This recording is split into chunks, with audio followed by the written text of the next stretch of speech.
Shalom Aleichem, good Erev Shabbos. This week's Parshat Bo, is one for me that is particularly special.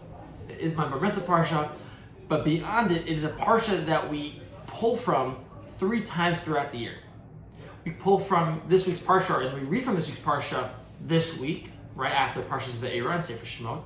We read from it again, Revi'i, which is about Rosh Chodesh, when we read Parshat HaChodesh, which is in the 4 special Parshiot right before Pesach, and in particular by Rosh Chodesh Nisan. And lastly, we read on Pesach itself, from Shishi and Shvi. In this Parsha in particular, we have a couple of really important mitzvot that are apparent. First is the first mitzvah of the Torah that the Jewish people receive, the mitzvah of Rosh Chodesh. Very special. You would say, and it's one of the questions that Rashi brings down in the first pasuk of the Torah, as to if this is the first mitzvah, shouldn't we have this at the very beginning of the Torah? And also, it's interesting, why would HaKadosh Baruch Hu give the Jewish people this mitzvah of all mitzvot as the first mitzvah? One other piece. Not only is this seemingly a very important mitzvah, it's an important mitzvah to the extent that the Greeks and the Romans end up banning Rosh Chodesh, or preventing us from being able to accept the new moon and to declare the new moon for a particular reason. If it's not so important, why waste your time stopping the Jews from saying, hey, it's now Rosh Chodesh Shvat, hey, it's Rosh Chodesh Adar now? Why would that be important? And the answer is, it's extremely important because when we know the months, we're able to say, oh, I know what Chag is coming up. I know how I'm supposed to be serving Hashem differently this month versus that month. I know what time period it is. I know what mitzvot I have to perform.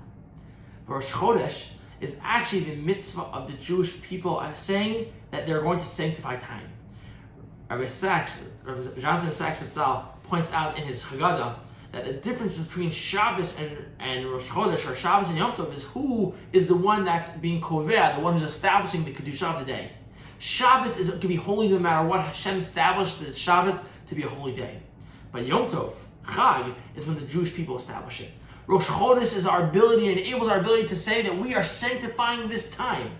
And the question is going to be for us, what are we doing to sanctify our time?